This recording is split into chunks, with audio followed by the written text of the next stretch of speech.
A little less. 1, 2, 3, 1, 2. 1, 2.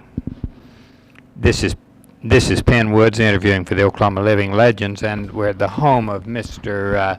And Mrs. Risk Thompson. That's R-I-S-K-T. Yes, Thompson, Thompson, Senior, in Oklahoma City. We're on Bedford Drive, 1119 Bedford in Oklahoma City. Mr. Thompson came to Oklahoma City as a boy in 1901. And his father was a businessman here, and then he has been in business here and is now retired. But we will be talking about some of the early days of Oklahoma City, really in the eyes of a boy, because that's the way that he will be remembering what we'll be talking about. Mr. Thompson, I wonder if you could tell us who your father was, his name, and how you happened to come to Oklahoma City. His name was Scott Thompson, and we came to Oklahoma City in order to better the family. My father worked for the James E. Pepper and Company of Lexington, Kentucky for 22 years, and he was their city salesman in Chicago for 5 years, and I think he received the magnificent sum of $150 a month, and that was not enough to support a family then, so he came out to Oklahoma to better himself. And when he came here, what did he go into? He and Mr. F.R. Aldridge went into partnership in the real estate business. In other words, back in those days, you could go out and buy a lot, we'll say, regardless of what you paid for it, and keep it a week or 2 weeks, maybe a month, and double your money. Where did he go into business? Where was his first business here? His first office was down where the old Colcord building now stands. There were a bunch of frame buildings in there, and he and Mr. Aldridge rented a small office in one of those cubbyholes. There were 6 of those buildings, I believe. Do you remember which one he was in? No, I don't at this time. I look at the pictures of those buildings. They look to me like they were 2-story. Is that correct?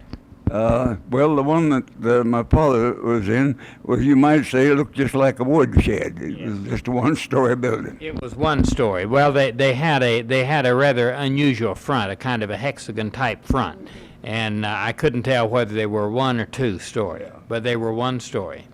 Those buildings, I believe, were torn down about 1907 for the building of the Colcord building. Right. Mr. Colcord built that building along about 1907.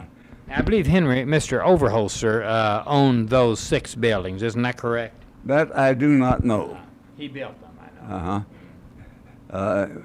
Of course, as you do know, he built the Opera House there on Graden Avenue, just west of the Colcord building, approximately the location that the old street railway terminal was. And I think they tore down the Opera House in order, to put in the railway terminal. Well, now I believe we're about a block west. I believe that Opera House, when it was torn down, became is a parking lot there. It's nearby. It's right next to those 6 buildings. Yes, right along in there. Now, trying to recall, and this goes back quite a ways. The first Overholser Opera House was built in about 1890, and it was across the street south in the Commerce Exchange building. It was a 2-story frame building, and do you recall that when it went out of business very early after 1900? Do you recall that one? No, I don't recall that one at all. When the amusing thing was when the old Overholser Opera House was built, they didn't have many newspapers here. There was one only, to my recollection, and they didn't have much newspaper advertising. So they announced any time that the searchlight burned on the Opera House, there was a show in the Opera House. That night. Now, there was a newspaper, an early newspaper called The Pointer. Was that the paper that was here, or do you remember? Well, the Pointer was here, and Mr. Gaylord, you know, bought out the old, I believe it was called the Times. It was the offices were down, I believe, if it's my recollection, down about Broadway and California Street. I believe that's right, about right. Now, where was the Pointer located? I've seen pictures of that office, but didn't know where it was. No, I don't remember where the Pointer was located. Do you know when it went out of business? I'd say, the Pointer possibly went out of business about 1911 or 12 along there. Now, if you came here in 1901, you came here about the time that second Overholser Opera House was being built. Do you remember seeing it being built, or was it here when you came? Well, as a kid, I remember it after it was built. I understand that was the largest stage west of the Mississippi at the time that it was. Yes, it was. For a place like Oklahoma City, it was rather an elaborate building inside.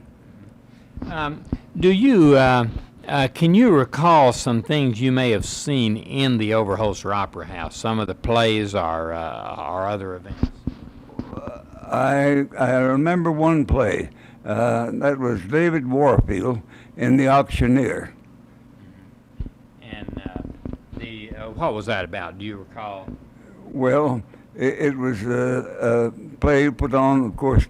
Mr. Warfield was evidently a Jewish person, and I remember in the opening of the play, he walked around the stage hollering. He had a sack on his back, and he had some monkeys on a stick, and he would go around saying, "Monkey on a stick, 5 cents." And then they had a wedding scene on the stage later on that I remember very distinctly, because Mr. Warfield says, "Champagne for the crowd, 1 bottle." Incidentally, Mrs. Thompson's with us also, and although we're interviewing Mr. Thompson, I want you, as we go along, if you think of something else that can be added, would like to just add it as we go along, Ms. Thompson. Another thing that was built, almost two other things that came in about the same time. One, of course, was the Overholser Opera House. A second was Wheeler Park. That was built almost the same time. Tell us what you remember about old Wheeler Park. Well, Wheeler Park, of course, was the nicest park in Oklahoma City at that time. And it was very beautifully landscaped.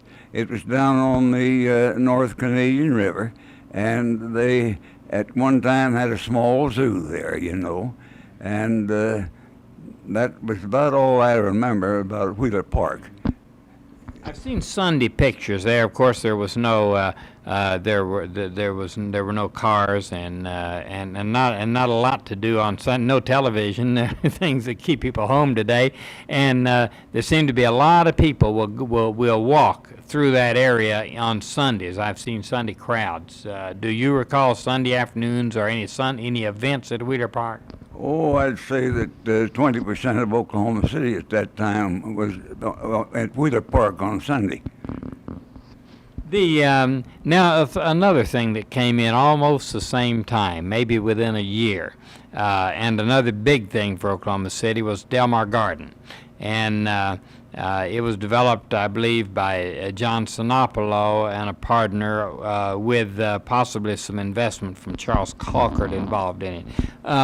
Do you tell us what you can remember about Delmar Garden? Well, Delmar Garden had a summer theater, and the theater was made of wood, you know, lumber, and it had a banister up to about a person's waist all the way around, that is, in the part that held the audience. And in rough weather, they had canvas, canvas that would roll down and to keep the rain out, off the audience. Like a tent. Yes. And they put on a number of old-fashioned plays down there, and then of course they had some vaudeville troops that came through, and that's about all that I can tell you about that. Now they built. You see, we had no racetrack in Oklahoma City, so on that Delmar Garden grounds, they built a half-mile racetrack. And I remember going out there with my father to see the famous racehorse, Dan Patch, put on an exhibit pacing race around the track. Of course, he was the only horse on the track. He was merely there to show and to draw the crowd. And the rest of the ground was used by concessionaires. Was that the one that was called the Concord racetrack? Was that named the Concord? Do you remember? I don't remember what the name of it. It could be the Concord racetrack. I think Concord owned the land that it was built on, that the thing was built on. Or, well, he probably sold or leased it to him since it was a commercial venture. Now, I understand that Delmar Gardens started at about Western and Exchange, and it covered 140 acres, which is quite a bit of ground. As you recall, what area did that cover? Well, it was an area south and west of Exchange Avenue and Western Avenue, where they meet. The first car barn in Oklahoma City, owned by the Oklahoma Railway Company, was out by Delmar Garden. And in fact, that's the way that people got out to Delmar Garden in those days, was on the streetcar. Was that the Klassen line that went to Delmar? That was Mr. H. Klassen's line. Yes, but was that also, I was wondering, did that line go down what's Klassen Avenue now? Do you remember? Yeah, maybe cut this off there. Sure. Yeah. And you were describing the route, and I think this is interesting. And now you say it started at Delmar, and what route did it take? The first car barn of the Oklahoma Railway Company, which is Mr. H. Klassen's line, started at Delmar Garden. That's where the car barns were, and ran north on Western Avenue up to Main Street of Oklahoma City, then east on Main to North Broadway, and north on Broadway to Broadway Circle. It would be about 11th Street, and that was as far as it ran in the early day. Then later it went on out to Belle Isle, after some years later. Isn't that right? Yes. You see, then later on, the line went from Broadway, around Broadway Circle up on the street they call Broadway Circle, north up to 13th Street, west on 13th Street to Chartel, north on Chartel to 18th, and 18th to Klassen Boulevard, then from up Klassen Boulevard north to Belle Isle. And that University Station was where it turned then, from 18th to Klassen. Right. Mm-hmm. And I guess that people would switch. If they wanted to go south, they'd get off there and catch another one going the other way. Yeah, you're right. Mm-hmm. Now, Epworth University was all by itself out there. I've seen pictures of it by itself, and you know, that's another thing that was built about the same time. Do you remember anything about Epworth University? My remembrance of Epworth University is simply this. Epworth University had a junior school and a high school at the time, and also a college. Of course, I was just a kid, so I went to the grade school at Epworth University. And I went there until 1911, and in 1911 I went back to the public schools. You didn't go to college at Epworth then, did you? How long did Epworth last? I know that it left Oklahoma City, and then later OCU was founded. Epworth University was a Methodist school, and my understanding that the Oklahoma City University was a takeover from Epworth University. I think it wasn't it a Methodist school? Yes, I think it's indirect, though. I think that it went out, and one went to a school went to Guthrie, and a school went to Fort Worth, and then later OCU was founded, so that it's sort of indirectly, but not directly, a follow-up of it. Do you recall, you mentioned Dan Patch race, and I knew that Dan Patch had raced there. I understand also that Barney Oldfield, the automobile, the most famous automobile racer, also raced there. Did you see that race? No, not on that half-mile track. Not on that track. Did you see, do you recall any plays or any other events in Delmar Garden? She may. Do you recall any, Ms. Thompson?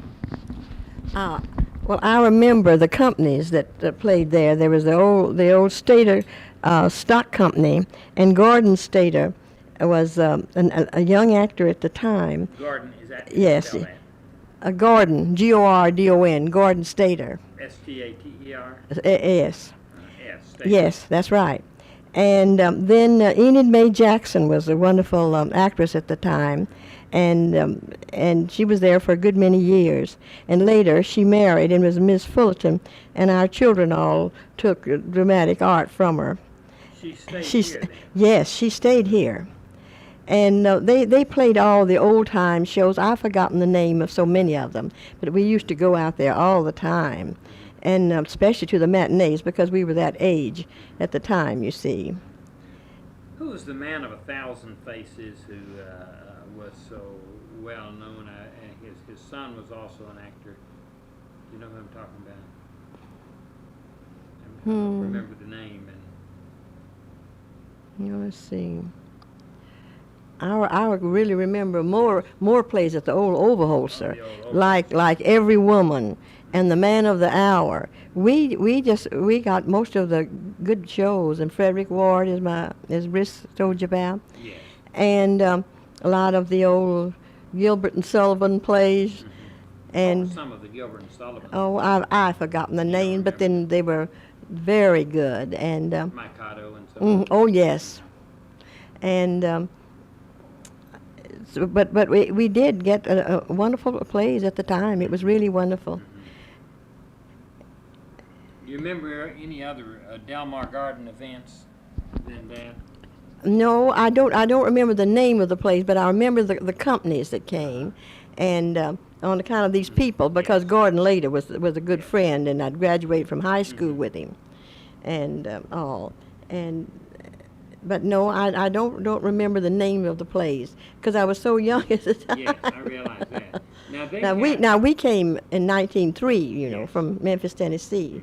Riss family came from Kentucky in 1901. But see, we were just children at the time. Let's see, I was about 9 years old though, and Riss was 2 years younger, you see, because I mean then. Yes. I noticed that there were some, in a picture of Delmar, that there was what looked like a roller coaster. There was a roller coaster. Oh, yes, yes. Do you remember Oh, that, right? yes, oh, yes, I remember that. Oh, that was really something. Oh, I can remember. I remember all the girls. We watching the girls that would pose on this, when they'd get on, and all that. And then this thing went around, and like boats and all that. And they would hang a handkerchief out and all that, and a long scarf and all that sort of thing. Yeah. Even though I was younger, I was taking in everything that the older ones were doing. Did you ride the roller coaster? Oh, of course, Yeah. of course. What other rides did they have? Well, let's see, the Ferris wheel. You see, I guess that's what I'm talking about. Well, they Uh-huh. also had the roller coaster I could Oh see yes, that yes. Oh yes, they and had the that. Ferris wheel. Oh yes, the Yeah. Ferris wheel, and it was just the place to go at that Mhm. time, especially in the summer. Don't you know? We didn't have much else. Did they have a swimming pool? Oh land, no, no. That's one of the terrible things about Oklahoma is that all we had was the dirty Canadian River, and then it was before the days that people had swimming pools, and so many of us. Garden. Oh. Delmar Garden did not have one. Well, I can't remember about that now. No, our swimming pools were later. At Belle Isle, we had a lovely swimming pool, and but that came later, don't you see? Yes, someone said that I've heard that Geronimo used to spend a lot of time at Delmar Garden. Do you? Oh remember yes, that? I remember seeing him. Of course, he looked like a little mummy, don't you know? He was, yes, indeed. Did you buy any autographs from him? Oh, I think so at the time. It's been so long, but I remember he just looked like a mummy at that time. But Pretty old then. mm-hmm. Do you recall any other people at Delmar? You know, the Delmar Garden didn't last too long. No, it didn't. You see, the Overholser took over, and they brought such wonderful plays, Yes. and such edifying things that we, as we grew older, our parents wanted us to see these better things. Don't you Yes. see? And then when we began going with the boys, and our dates would take us to the theater, and it was quite the thing. And of course, we went and came on the streetcar. And even the boys then, every once in a while, there'd be somebody very funny and witty. They would complain as well. It's just terrible, the prices of things. It says, here it is, the play was $2.50, and the streetcar fare here and there. And then we stopped and went into the soda fountain, and there's another 50 cents. And before you know it, you've spent $5 on a girl. And think of what people pay now.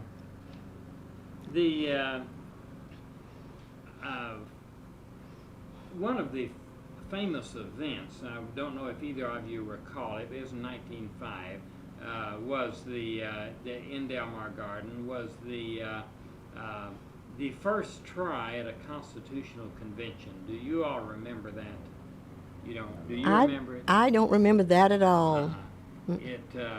I knew it was held here in Mhm. 1905. A year before they had the Sequoia Convention. Mhm. Then the following year Let's they had see. the one up in Mhm. Guthrie, which was the one that really took. See, I would have been 11 years old in Yes, 1905, don't you see? I And- looked through some. I looked at newspaper clippings Mhm. on it, and it Mhm. took place in the summer of 1905 at Delmar Garden. Another event that happened there, you very likely would not remember it because you would have at that age not have had any interest in it, but I understand that the National Editorial Convention was held. You don't recall that, or any other conventions or meetings? These were adult meetings, and you would not probably. No, we were quite young at the time. Our parents probably knew, don't you know? But we at that time, we weren't so interested, don't you see? No, I understand that. Because that was so far back, Sure. you see. We were just children at the time. Now it extended. Where all? It's a little hard to remember just exactly where it went. Delmar Garden went, but 140 acres has got to go somewhere. It's pretty big. Oh, it seemed a terrible big place to us then, and we just thought it was the greatest thing ever. Do you remember about how far south it extended? Did it go as far as Wheeler Park? Did it go as far as the river? How far from the river did it go? Do you remember? Well, It was north of the river. It never. Did it reach the river, or do you remember? I don't remember if it ever reaching the river. Uh-huh. Wheeler Park, was down on the On the river. river. Yeah. Uh-huh. No. Set it off there. Sure. Second. Let's talk about. There were, I understood, three railway franchises in Oklahoma City. Why don't you tell us about those? Well, the first railway franchise, street railway that is, was Mr. A.H. Classon's, which was named the Oklahoma Railway Company. Then we had no way to go to Capitol Hill, and a Mr. L.E. Patterson, one of the old timers here, built and operated the streetcar line from the south part of Oklahoma City to Capitol Hill. And then Mr. W.F. Harn, who owned the property, the farm rather, just west of the state capitol, decided he might develop that, and he applied for a franchise, and he ran a streetcar line from 16th and Robinson Street to approximately 22nd Street, and then on east into across the Santa Fe tracks back to his property. He had one car line. Now in order to keep these, What was it called? I don't recall. I don't recall what it was called, but Mr. Harn had to operate a streetcar once a day in order to hold the franchise. And of course he carried no passengers because it was such a short line. Then all the lines were later bought out by the Oklahoma Railway Company and consolidated into one line. I understood that Mr. Harn's, that people called it, whether he named it that people call Mr. Harn's the Yellow Mule. And it went, I have seen a photograph of it east, where it passed the Capitol on the east. And but I've heard talk about the Yellow Mule. Was Mr. Patterson, this L.E. Patterson, was he kin to or the father of Moss Patterson, who, no kin there, no relation there? And He's the father of Mrs. Grass. she can give you Yes, all right. Mr. Patterson was our backdoor neighbor, Mr. and Miss Patterson, and they had two children. Patty Grass, who is Miss Frank Grass, she was Patty Patterson, and then there was Edwin. And let's see, what else would you like to know? Well, you might tell what you remember about the Pattersons if They were perfectly lovely people. Mr. Patterson was one of the tallest men in town. I think he was 6 feet 6 inches, and quite a brain, and a brilliant man, and did a lot for the city. And they were wonderful neighbors. And who else would you like to know about?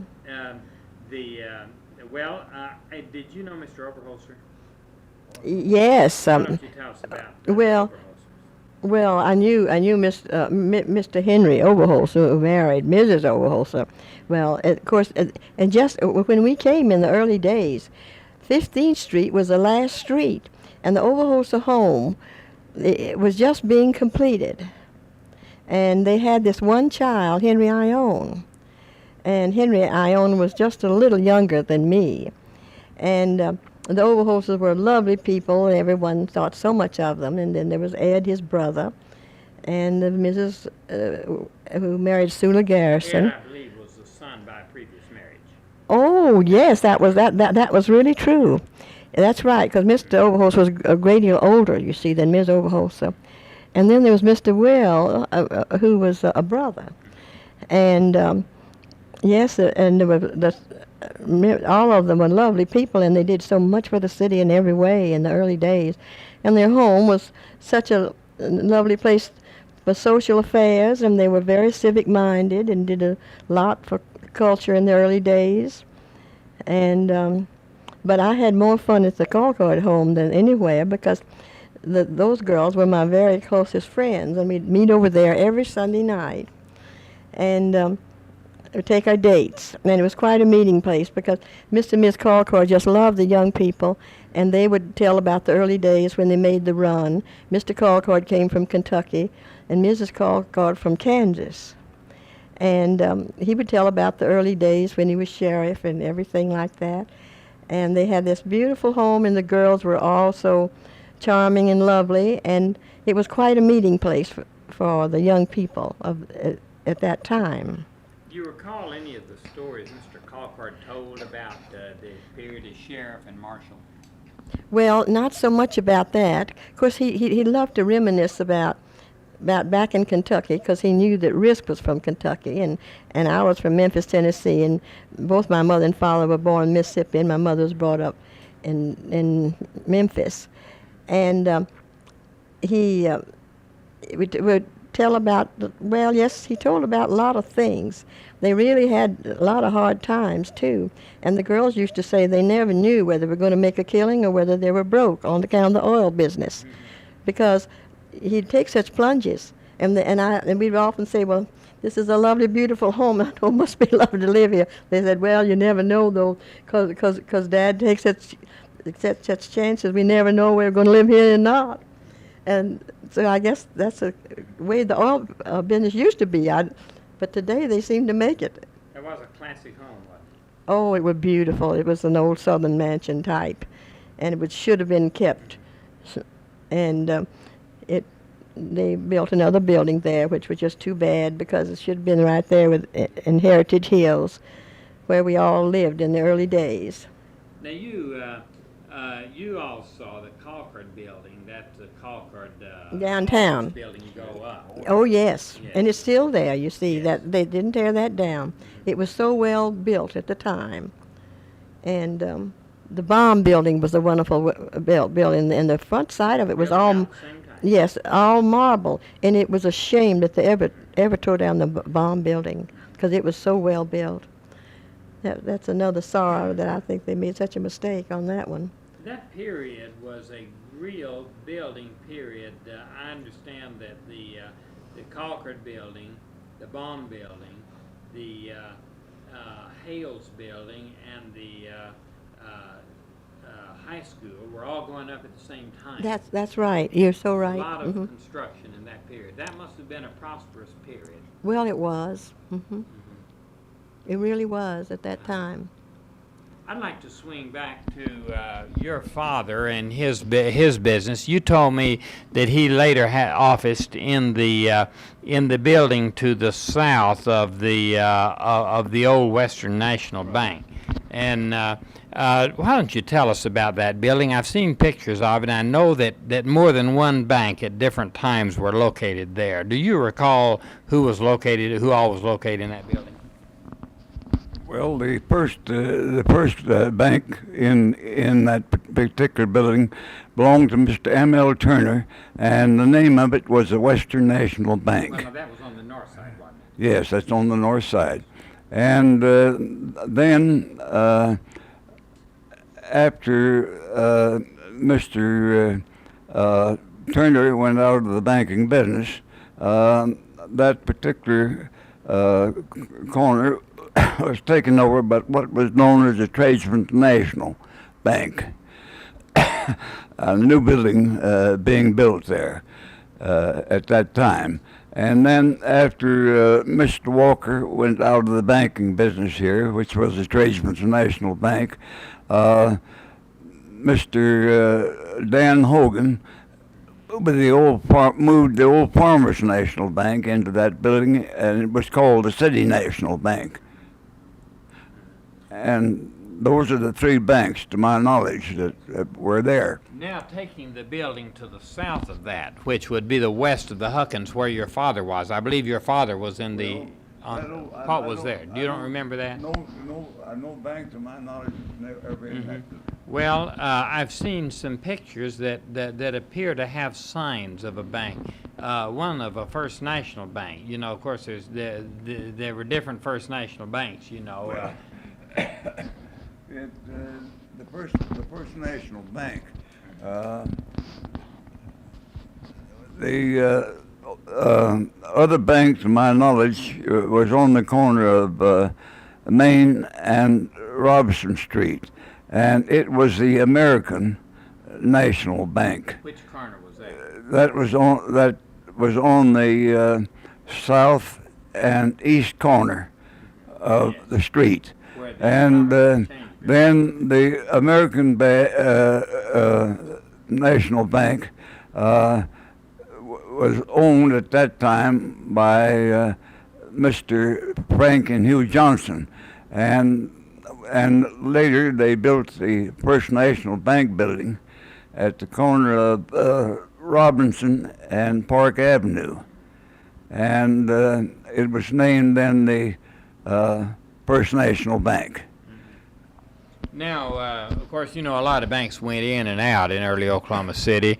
There was the Bassett corner, which was across the street east from the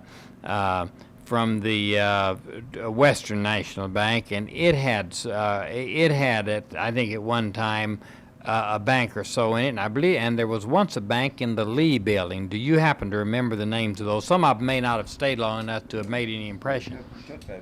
Okay, yeah. You were, do you remember anything or have any early knowledge of the Fidelity Bank, which was the first state bank and later became the Fidelity Bank? It was organized in 1909 in the old Lee office building. Do you remember it? That's now the oil and gas building. Now what building? It's now where the oil and gas building, northwest corner of Main and Broadway, northeast corner of Main and Broadway, across the street east from the Cravens building, not Cravens, but Hales building.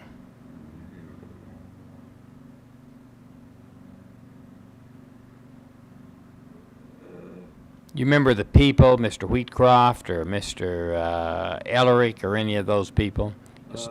You know, I should, but No, it's lasted. It lasted. It's still going. It became Fidelity Bank when it became a national. I don't remember because I had no business with it. I had no business. No. You know. You don't remember. Mr. Colcard was in it for a while, and I had no business. you don't remember it.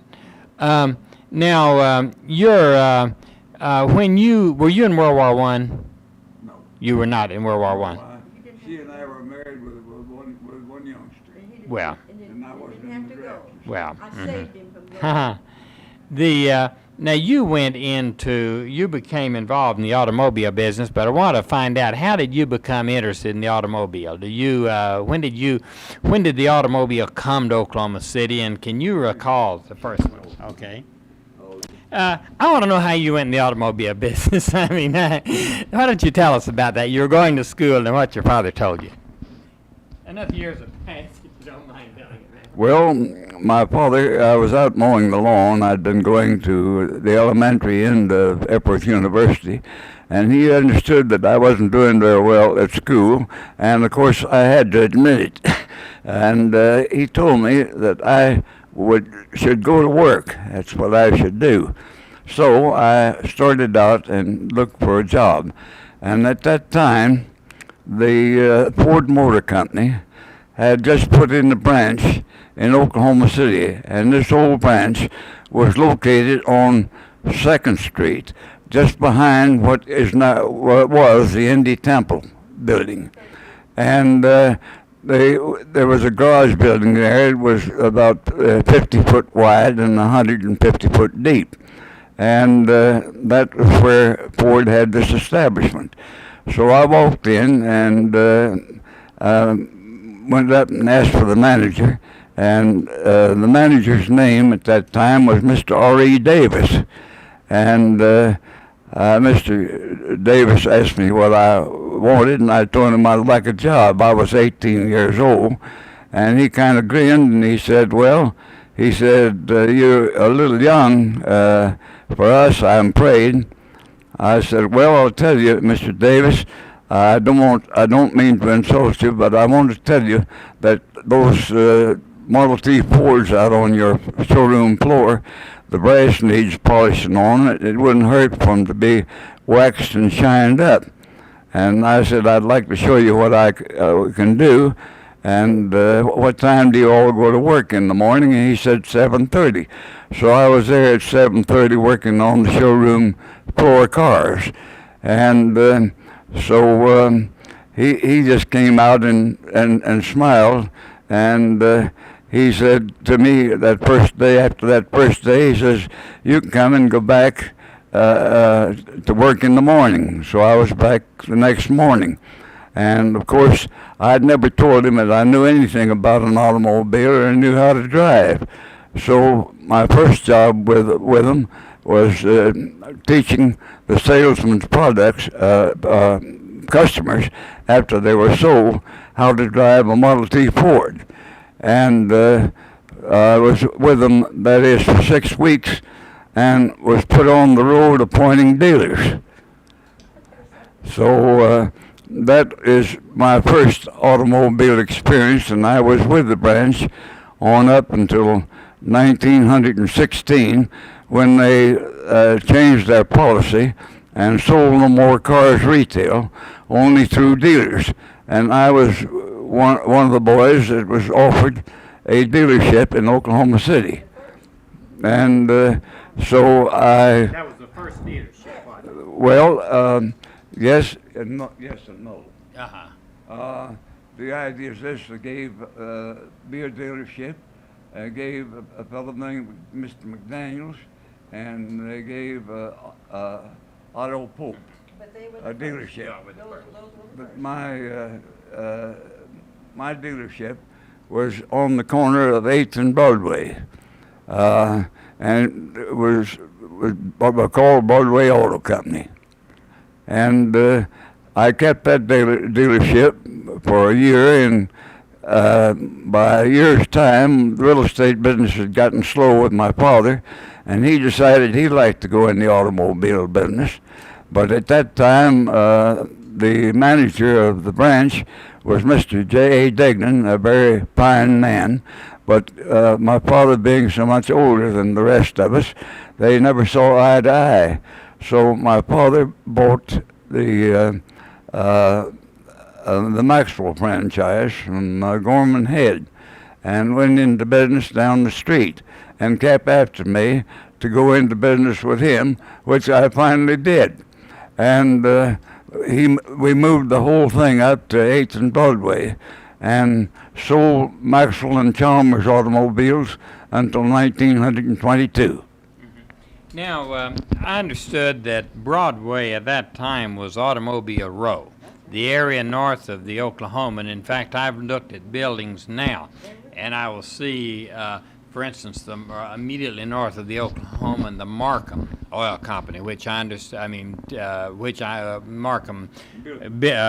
Which I understood was Baird Markham, the General Markham, and who were some of the other dealers during this period after the war? There north of the Oklahoma, that was a branch of the Buick factory, and then across the street, as I remember, there was the Rio agency, and then along that street, of course, there was the Bob Moore Cadillac Company, and That long ago? yes, and Different more.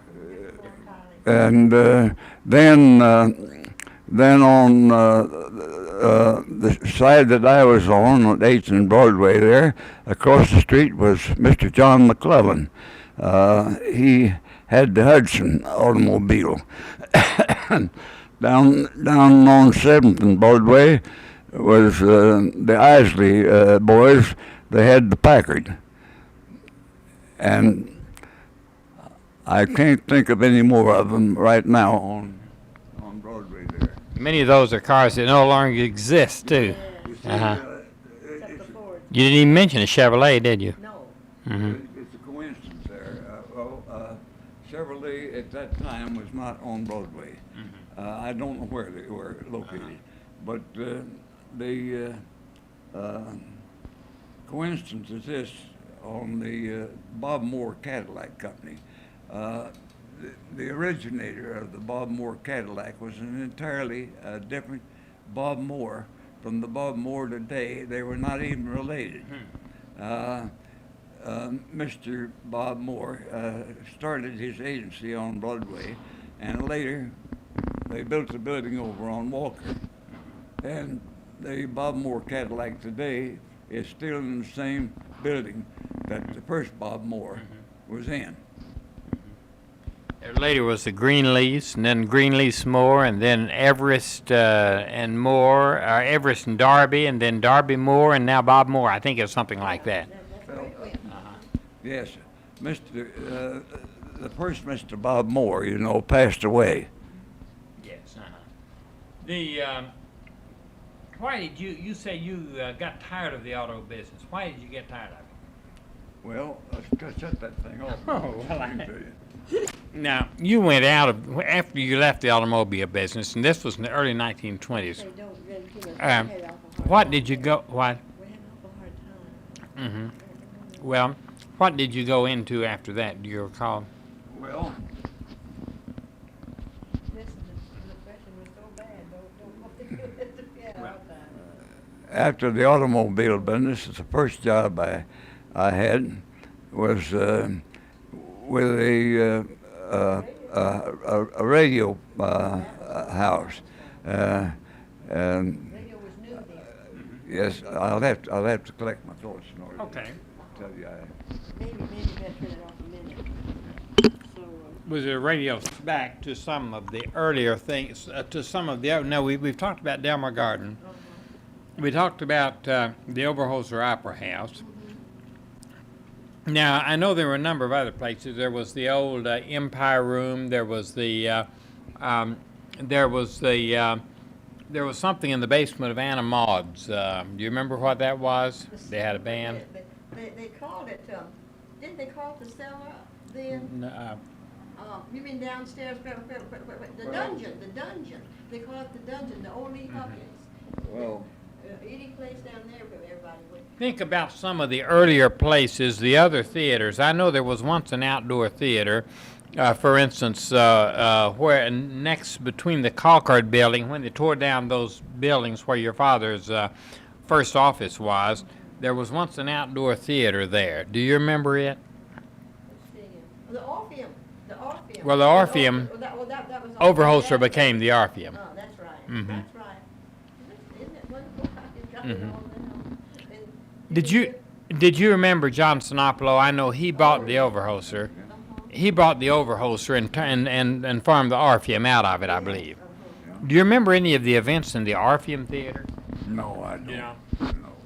Do you remember any of the other well-known gathering places in the either in the early 1900s or in the 1910s? Well, there is a park by the name of Memorial Park out on just between Classen Boulevard and Western Avenue, and it's still there. At one time, that particular park was named the Putnam Park. I think the land must have been owned by Mr. I.M. Putnam, and there was a small lake on the place, and also a dance hall, a combination dance hall and skating rink. That at that time was very popular. And then later on, Wasn't there a lake there and some boating in Putnam Park? well, there were some rowboats there is all. And then Where was that lake in relation to the present park? What part of the park? about the middle of the park. And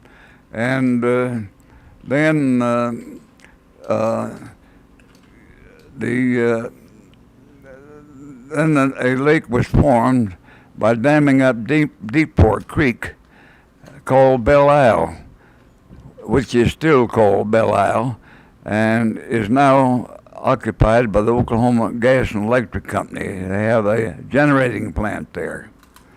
And but before Oklahoma Gas and Electric Company bought it, It was called Belle Isle Park, and they had boating and swimming and dancing there at Belle Isle. Do you remember any events, Anyone? any events, special events that took place at Belle Isle? Only events like the popular clubs here in Oklahoma City, dancing clubs like the Joy to Pay, and I can't think of the name of the other offhand. The Huckins Hotel ballroom was quite a place in its heyday. Yes. Do you recall anything about it? Well, of course, I was down there quite a bit. Marquand Huckins was a very good friend of mine, and I also knew his brother Joe Huckins, And they had a ballroom, and a lot of the special social events were given at the old Huckins Hotel back in those days. Are any of the Huckins family still here? I don't. You know. I don't think so. Mhm. Mrs. Marquand Huckins passed away, and I think Marquand. I don't know whether he's still living or not, but the last I heard, he went to California, and I don't know. Did you know Oscar Lee? Oh yeah. And then there was Paul Huckins. I knew him, and I don't think any of them are here at this time. Do you remember when the Lee Hotel burned down? Very well. I stood on the top. My father and I stood on the top of a building he owned at 132 Northwest 2nd Street, an old 4-story building, and watched the old Huckins Hotel burn. We were up on top of the building to throw burning embers off the top of that building, but luckily the wind didn't bring them that way. I believe it was called the Lee Hotel at that time, and then the Lee Huckins after it was rebuilt. Isn't that right? Yeah, right.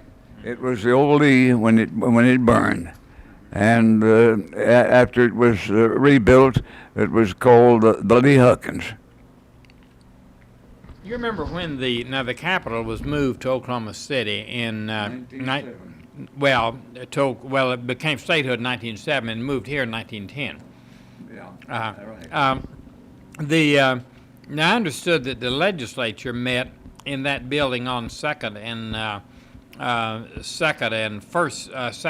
Broadway. That was the early,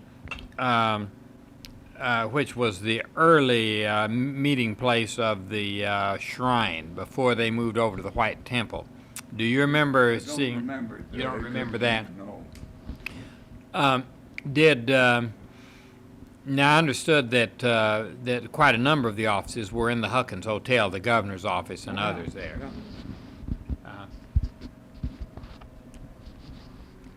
Yes, I remember. I remember the governor's office and so forth and so on being in the old in the Huckins Hotel, but I do not remember where the legislature met. Do you remember seeing the state capitol being built? Oh yes, a contractor by the name of Fredrickson built that. Built the state capitol. Fredrickson, very close friend. Miss Sadie's wife. Was it kin to George Fredrickson who? Brother. Brother. Yeah. Yes, they're wonderful. What about Saul Layton, who designed the capitol? Did you remember him? No, I didn't know him. Didn't know him. Did you by chance see the dedication of the Capitol? Do you recall that? I did an interview. This is rather interesting. I did an interview with a woman who did see it, and the Supreme Court justice, who was the speaker, lost his script for his speech in the wind, whipped out. It was an outside dedication, and it. I don't know where we were at the time. Uh-huh. I don't know whether I was there or not. I forgot. Yes. Uh-huh. What are some, now you mentioned Roosevelt's trip in a parade about 19, do you remember that? Why don't you recall the Teddy Roosevelt trip that you remember? I don't remember what year it was, I'll tell you. Do you remember anything? I was just a kid, you know, it meant nothing Yes. to me. I just stood there. Do you remember anything about it? I just, all I can remember is just seeing him downtown, and his famous grin and all, and it was in 1910, and just. So it's after he was Well, that was the last time he was here, and but that was all. Just seeing him, you know, from the street. But I saw him, you know, they were all dressed up in those Rough Rider outfits and those Rough Rider hats, you know, and you know, buckskin clothes, and what the occasion was, I know not. His first trip here was in 1900, was the Rough Riders Ball. Yeah, well, this was But this would have had to have been after that. this was a parade. Well, there was a parade then, but that was 1900, and you would not have seen it, would you? No. You no, came because he didn't come 19. till 1901. Who are some of the other memorable events? Is the Teddy Roosevelt visit. What are some of the other early memorable visits of people that were here? I understand William Jennings Bryan was here. Did you see him? No. You didn't? To shut that off, I Sure. can tell you something. Okay. It Yes, why don't you tell about statehood now, starting back and tell it again, if you would. Well, he was asking me about, you know, statehood. When statehood was declared, prohibition was declared in Oklahoma. And back before statehood, every third or fourth door along the main streets of the town, there was a saloon. And of course, they had to get rid of all of their merchandise before midnight on a certain night. And one of the funniest things that I saw, Anheuser-Busch had a brewery here in Oklahoma City called the New State Brewing Company. And the beer vats were up on the upper floors of the building, and they put fire hoses in vats, and the hoses out the windows, and the end of the hoses into the street gutters.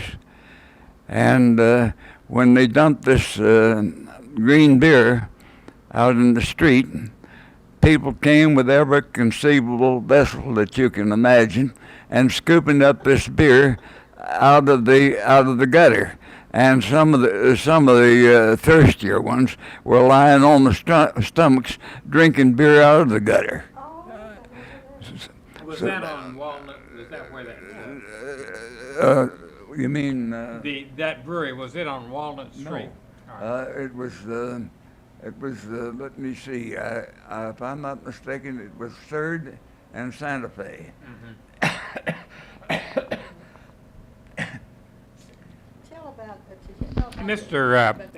Mr. McAlpine, the fire chief, who goes way back as a fireman, we did a tape with him, and he told about that brewery.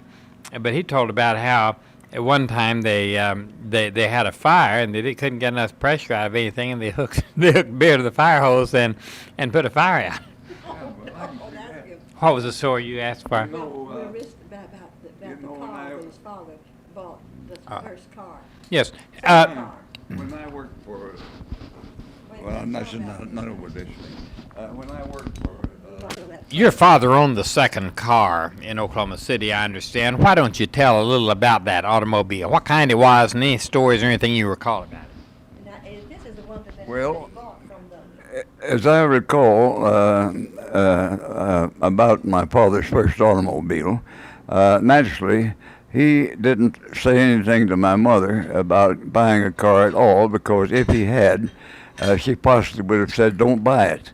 So You know, the only way you could buy a car back in those days, there were no automobile dealers, that is, in this part of the country, and very few in the East. There were several hundred small manufacturers who manufactured cars. Some of them built one, some of them built a half a dozen, and some of them went out of business before they ever sold one. And so the only way you could get a car would be to get a catalog. And my father happened to get a catalog from a New York firm whose automobile was called the Crescimobile. And so on the advice of a gentleman who was the only one in town who knew anything about a gasoline engine, was a man by the name of Crowder, who had a machine shop down on California Street. And they decided between the two that the Crescimobile would be a good buy. So my dad had one ship, sight draft, bill of lading, and my father and Mr. Mr. Crowder decided to unload it, which they did. And then Mr. Crowder, of course, he hadn't driven automobiles, but he knew about gasoline engines. So they sat down on a pile of tires, railroad ties, and Mr. Crowder read the instruction book on the car, and of course, after he had finished reading the instruction book, he was qualified as a teacher to teach my dad to drive. So they started out, and I think Father must have gotten a lesson for a mile or two, and he decided that he knew all about it. So he drove the thing home, and around our backyard over on Dale Avenue, we had a high board fence whereby, and a gate that was on rollers, one of these roller gates, and so that it could be shut so he could turn the horses loose out there and let them play in the yard. So when he came home, he ran through the gate, all right, and he missed both posts, and but he decided that he wanted to take my mother for a ride. And of course, we kids were all out in the yard. We were bug-eyed. We wanted to ride too. But the thing only held one passenger beside the driver. So Mother told him that she was cooking dinner. And he said, well, so just shove it back on the side of the stove and says, come on, let's go for a ride in this thing.